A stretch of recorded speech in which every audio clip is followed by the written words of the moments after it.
welcome back to my channel. If this is your first time seeing any of my videos, my name is Bwandungi. Welcome to my channel. So on this channel, what I do is I talk about books, I talk about the business of writing, I talk about actual writing. Today I want to talk to you about something that I found that was pretty profound for me. I love telling stories, and every time I have something to say, I'm like, you know what? I need to give these people historical context. I need them to understand where I'm going with this. Otherwise, how can I tell this story? Unfortunately, I have to give you, ta-da-da, historical context. For those of you who watch YouTube regularly, you understand that YouTube is really siloed.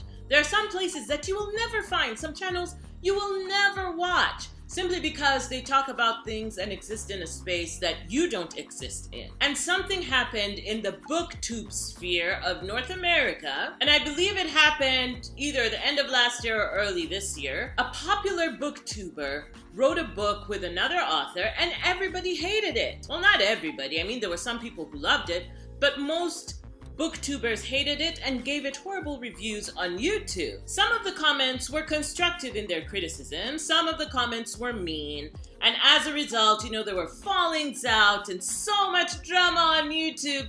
Lovely to watch at a distance, like, keep it over there. I'll just watch it over here like I'm watching television. Because drama doesn't go with my outfit. The major question here is, when you read someone's work, when you read an author's work, and you hate it, and you are a person that normally gives reviews and recommendations, and you have an audience that depends on you to tell them the truth about your feelings about a certain body of work, how do you balance supporting the author and telling the truth about the work? As people who are on this writing journey, we support one another on the public spheres, wherever it is that we are, LinkedIn, YouTube, Facebook, wherever it is that you are. People support each other so that when your work comes out, the author whose work you have promoted can do something for you, can help get your work out to their audience, quid pro quo. That's how it works. This one author who you like releases their book and you read it and it's just like,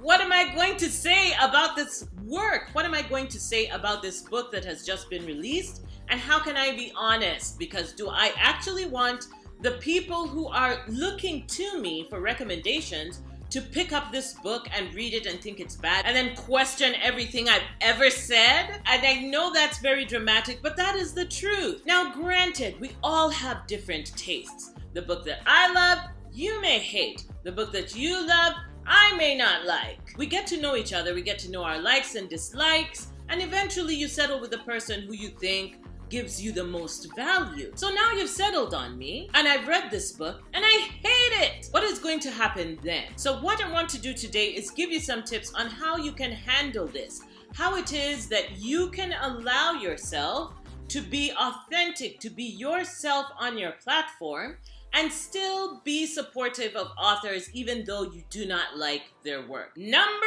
one, the first thing that you can do is to read this person's book in public. You don't even have to really read it. Just have it out in public, open a page and stare at it as you ride the bus, as you ride the subway, if you're in the library. Just have a copy of this person's book out, because inevitably, if we see a certain book everywhere, we're human beings, we will just go ahead and purchase something that is familiar to our eyes, simply because we've seen multiple people holding the same book. The second thing you can do is go to your public library's website, wherever it is that you live, and ask them to stock that book. And then when people borrow it from the library, they can make up their minds about whatever it is they feel about this book, and you haven't given your opinion yet.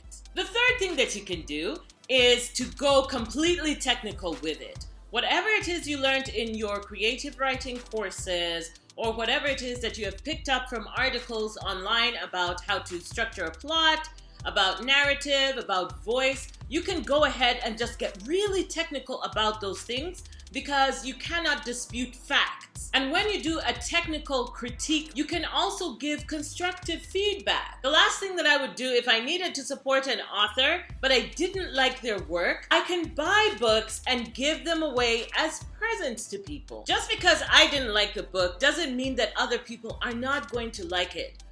Fiction is very, very subjective, and sometimes you just don't like a particular thing, or you are in a certain place emotionally. You never know what extenuating circumstances make you dislike a particular work. But giving those books away means that you have spent your dollars, you have supported this other creative person financially, and it's not necessarily a recommendation, but who knows, they may enjoy it even though you didn't. Oh, there's one thing I forgot. You can take Instagram pictures of this book. You don't have to like it at all. You can just give a description of what the book is, and you put it on your Instagram page or your Facebook page. And what it does again is to make people familiar with the book cover, with the author, so that when they go to the bookstore, that picture is already in their minds and they are more likely to pick up the book. As an author, it is important when you are having your author friends, when you are creating a community of people who support you on this journey, it is so important to not be the negative Nancy,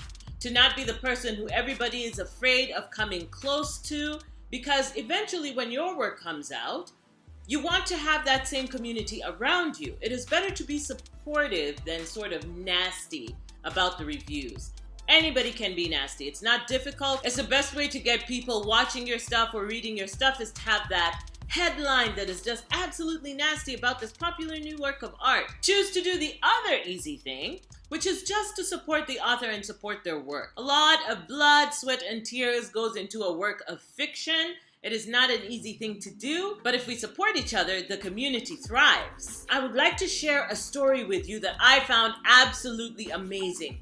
This story has everything that I wished Children of Blood and Bone would have had, that would have given it that extra star in the video where I reviewed the book last week. This story was written by an author called Wole Talabi, and it's called Wednesday's Story, and is a fascinating take on the children's poem Solomon Grundy, born on Monday, christened on Tuesday. It was shortlisted for the Caine Prize for African Writing, and if you're not familiar with the Caine Prize, the link is right below the like button.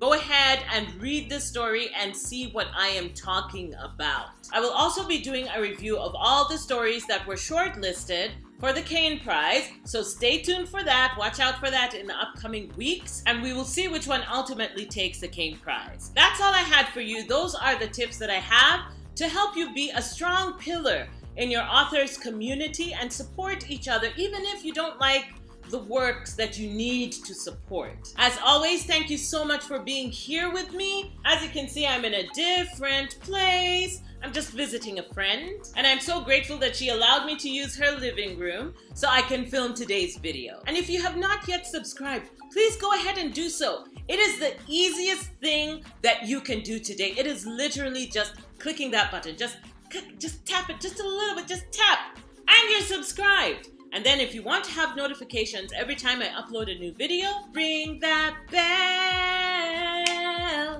Ring that bell. Have a wonderful the rest of your day. Have a wonderful the rest of your week. And I will see you next time. Bye.